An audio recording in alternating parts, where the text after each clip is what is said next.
Your Excellency, you may kindly take your seat. Your Excellency the President, the leadership of Parliament, as led by the Speaker of the National Assembly, the Solicitor General, Principal Secretaries present, ladies and gentlemen, good morning. Your Excellency, sir, this state ceremony is convened pursuant to Article 115 of the Constitution to accord presidential assent to two National Assembly bills. The first bill to receive your assent is the Anti-Money Laundering and Combating of Terrorism Financing Laws Amendment Bill, National Assembly Bill number 5 of 2025. The bill returns to the presidential desk following Your Excellency's referral with reservations on 30th April 2025.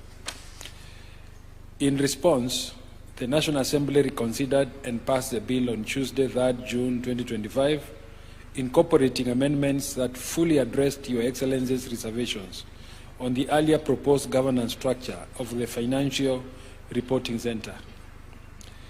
The bill seeks to amend 10 acts of Parliament in order to remedy technical compliance gaps identified by the Eastern and Southern African Anti-Money Laundering Group and the Financial Action Task Force, particularly in the areas of anti-money laundering, counter-terrorism, financing, and the combating of proliferation financing.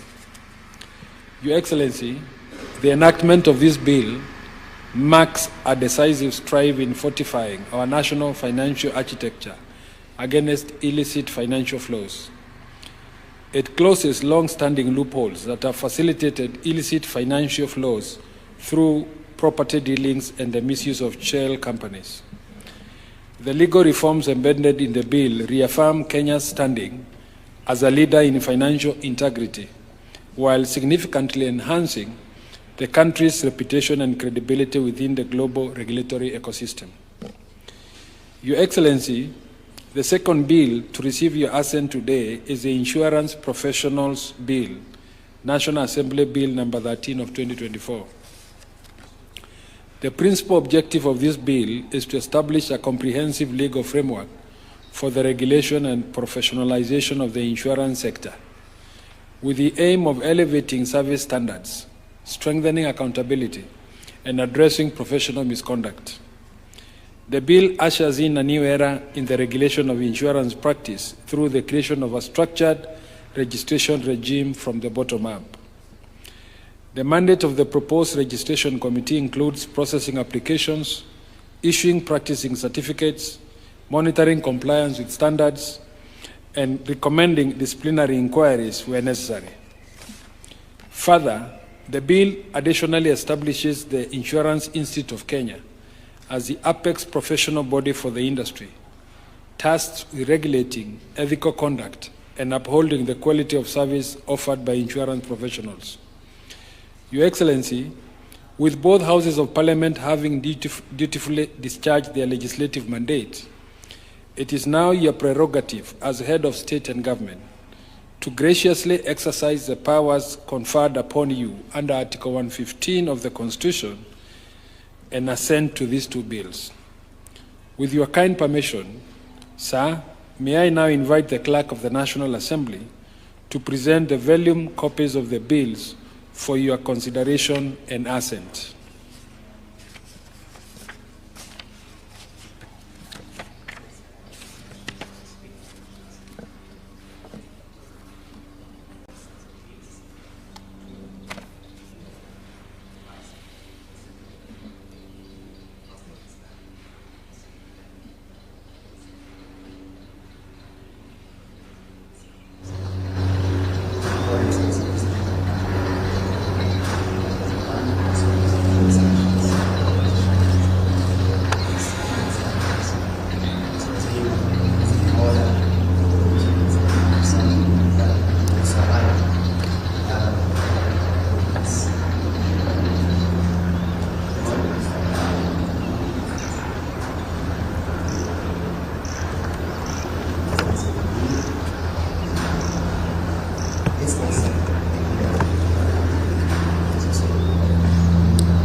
With Your Excellency's assent, the two bills are now formally entered into the rolls of laws of the Republic of Kenya. By your signature, sir, they have acquired the full legal force and become a part of the country's body of laws. Your Excellency, as we draw this ceremony to a close, may I most graciously invite you to present a signed copy of the Act to the Solicitor General for publication into law,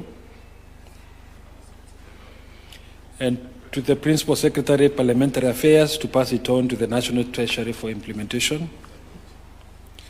As a symbolic reaffirmation of the interdependence between the legislature and the executive in the governance of public affairs, Your Excellency may graciously present ceremonial copies of the Act to the Speaker of the National Assembly, the Leader of the Majority Party in the National Assembly, other members of Parliament present, and all esteemed state officials in attendance.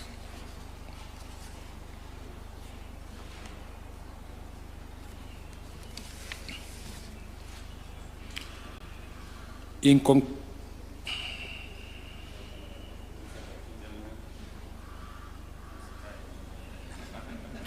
conclusion, Your Excellency will unveil and display an open ceremonial copy of the Acts, while other state officials shall bear closed copies, signifying both the solemnity and unity of purpose that define this important constitutional